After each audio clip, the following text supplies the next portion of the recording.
यार क्या दुनिया वाकई मार्स पर शिफ्ट हो जाएगी? उफ, निकल आओ इस हॉलीवुड की दुनिया से। ओके, लेकिन जो कुछ भी मूवीज में दिखाते हैं वो लेटर ऑन सच भी तो हो जाता है। तुम बताओ मार्स दूर कितना है? Depending upon the launch window, Mars का एक राउंड ट्रिप 1.5 से 3 साल तक का है। और अगर 10 दिन कुछ टूट फूट का शिकार हो जाए तो नो रेस्क्यू, बीमार हो जाए तो ऐसे ही रहना पड़ेगा। ओह, और इनकेस हम वहां पर पहुंच भी जाते हैं तो मार्स पर बेस बनाने में सिर्फ वहां पर लैंड होकर कैंप सेट कर लेना शामिल नहीं है, बल्कि एक ऐसे रेड प्लेनेट के ऊपर डेडली रेडिएशन से लेकर फल सब्जियां ग्रो कराने तक मार्स एक चैलेंजेस का माइंड फील्ड है। सबसे पहले तो हमारी जमीन जो कि एटमॉस्फेयर से प्रोटेक्टेड है, एंड सेकेंडली अर्थ का मैग्नेटिक फील्ड जो कि कॉस्मिक रेज और कार्सिनोजेनिक रेडिएशंस वगैरह को ब्लॉक करता है। तो मार्स पे ऐसा वैसा कोई सीन नहीं है। और नासा के क्यूरियोसिटी रोवर के मुताबिक मार्स पर रेडिएशंस जमीन से 50 टाइम्स ज्यादा स्ट्रॉन्गर होती हैं, और रिजल्ट तो तुम्हें पता है, कैंसर से कम नहीं। और मजीद ये कि मार्स के एटमॉस्फेयर में 95% कार्बन डाइऑक्साइड मौजूद है with only trace amount of oxygen. तो ऑक्सीजन जमीन से इंपोर्ट कराई जा सकती है, इम्प्रैक्टिकल। अच्छा, तो मॉक्सी के through on site oxygen produce करा ले। इसके लिए हमें एक नॉन स्टॉप सिस्टम की जरूरत होगी जो कि हार्श मार्शियन कंडीशंस में भी स्टेबल रह सके। ओके। एंड इसके अलावा अगर ब्रीदिंग का मसला हल हो भी जाता है तो खाने का मसला है, यानी लोगों को फीड कैसे कराया जाएगा? तो जमीन से मंगवा लेंगे, ज्यादा नहीं मंगवा सकेंगे। क्यों? देखो, क्योंकि ये एक्सपेंसिव पड़ेगा, $10,000 पर किलोग्राम। लेकिन नासा बहुत से ऑप्शंस टेस्ट कर रही है, लाइक हाइड्रोफोनिक्स, एरोफोनिक्स और इवन रिसाइक्लिंग सिस्टम।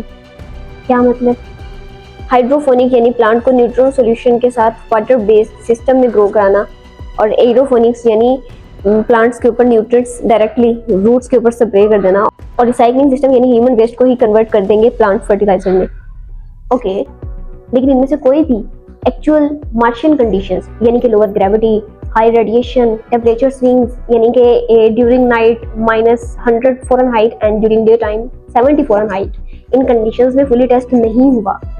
और इनकेस हम पोटैटोज वगैरह ग्रो करा भी लेते हैं तो स्टिल हमारी वैरायटी, टेस्ट, न्यूट्रिशन ये सब कहाँ गए? ठीक है, लेकिन स्पेस एजेंसीज और इंजीनियर्स बहुत से स्टेप्स ले रहे हैं मार्स पर सर्वाइव करने के लिए। मसलन मार्शियन मट्टी के कई फीट नीचे तक रिहायशी जगह बनाने ताकि वो कुदरती ढाल का काम कर सके।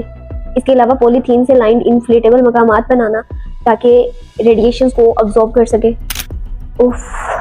ओके, चलो मान लेते हैं कि बॉडी इन क्लाइमेट चेंजेस को एक्सेप्ट कर भी लेती है, तो बताओ कि दिमाग कर लेगा? एक टाइट स्पेस में सालों तक तन्हा रहना और फैमिली से रियल टाइम कांटेक्ट बिल्कुल ना होना, क्योंकि लेटेस्ट कम्युनिकेशन सिस्टम के बावजूद भी मार्स से जमीन तक एक मैसेज डिलीवर होने पर 20 मिनट लगते हैं। एंड मोर ओवर, एक स्पेसिफिक सूट के बगैर आप आउटडोर वॉक नहीं कर सकते। साइकोलॉजिस्ट ने बहुत अरसे से एक्सट्रीम इन्वायरमेंट्स जैसा कि अंटार्कटिका रिसर्च स्टेशन या सबमरीन्स, इन पर मुताला किया है ताकि वो ये समझ सकें कि इंसान ऐसी कंडीशंस में कैसे रिएक्ट करता है।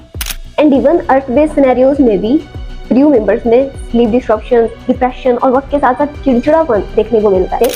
नासा और ईएसए इसका मुताला करने के लिए जमीन के दूर दराज इलाकों में मार्स हैबिटेट सिमुलेशन चलाते हैं।